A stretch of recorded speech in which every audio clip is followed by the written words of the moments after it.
I'm going to try to get through this interview without crying because I lost my dad.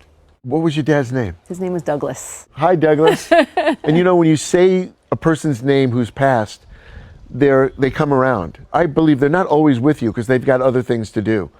But Douglas is here. Yeah. And so is Stanley, my dad. Tell me about Stanley. What was your dad like? How would you describe him? My dad was the greatest. He was the first man who ever held me, first guy I ever looked in his eyes, and I fell in love with my dad. Guttenberg has written a book about his journey as a caregiver for the man he considers his hero. It's called Time to Thank.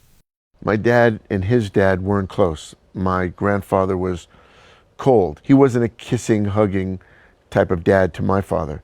So my dad was the opposite. A kissing and hugging dad who worked jobs that weren't exactly touchy-feely. He was an airborne Army Ranger. He was a New York City policeman. He was a power lifter and a weightlifter, and he did handstands for 20 minutes. I gave him a hug. Something didn't sound right.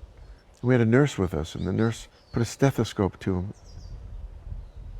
She said, "He's gone."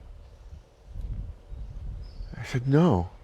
And I started doing CPR on him, and I just couldn't accept it at that moment.